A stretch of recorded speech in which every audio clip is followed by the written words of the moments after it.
Welcome back to tarot വിത്ത് ഷംല. നമുക്കൊരു reading നോക്കാം. നിങ്ങൾക്ക് എന്തൊക്കെ ബ്ലോക്കുകളുണ്ട്, ആ ബ്ലോക്ക് എന്താണെന്ന് നോക്കാം. എന്ത് ബ്ലോക്കാണ് നിങ്ങൾക്ക് വരുന്നതെന്ന് നോക്കാം. നിങ്ങൾക്ക് ഇപ്പോഴുള്ള ബ്ലോക്ക് എന്താണെന്ന് നമുക്ക് നോക്കാം. പ്ലീസ് ടൈറ്റിംഗ് യൂണിവേഴ്സിനോട് ഗൈഡൻസ് ചോദിക്കാം. പ്ലീസ് ടൈറ്റിംഗ് യൂണിവേഴ്സ്, നിങ്ങളുടെ നിലവിലത്തെ ബ്ലോക്ക് എന്താണ്? കൊടുക്കൽ വാങ്ങലുകളിലെ ഒരു ബ്ലോക്കാണ്, സാമ്പത്തികമായിട്ടുള്ള ഒരു ബ്ലോക്കാണ് കാണുന്നത്.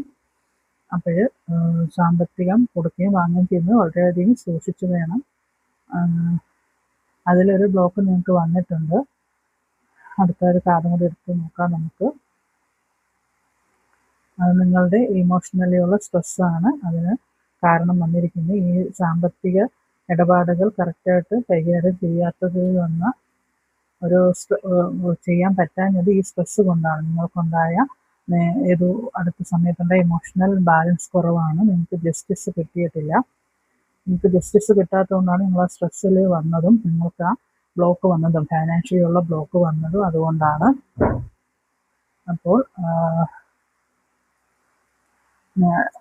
റെസനേറ്റ് ചെയ്യുന്നവർ മാത്രം എടുക്കുക. ഇതൊരു ജനറൽ റീഡിംഗ് ആണ്. നിങ്ങൾക്ക് ഇപ്പോൾ ഉള്ള ഒരു ബ്ലോക്ക് കണ്ടത് ഫൈനാൻഷ്യൽ ബ്ലോക്കാണ്. നിങ്ങളുടെ കൊടുക്കൽ വാങ്ങലിൽ വന്ന എന്തൊരു പ്രശ്നമാണ് ബ്ലോക്കായത്. അത് നിങ്ങൾ ഇമോഷണലി നല്ല നമുക്ക് ഡൗൺ ചെയ്തിട്ടുണ്ട്. നിങ്ങൾക്ക് നേരത്തെയുള്ള ഇമോഷണൽ സ്ട്രെസ്സും നിങ്ങൾക്ക് ഈ ബ്ലോക്കിന് കാരണമായിട്ടുണ്ട്. ജസ്റ്റിസ് നിങ്ങൾക്ക് നീതി കിട്ടിയിട്ടില്ല, അല്ലെങ്കിൽ നീതി ദേവതയെടുത്ത് നിങ്ങൾക്കൊരു കേസോ വഴക്കോ എന്തൊക്കെയോ നടക്കുന്നുണ്ട്.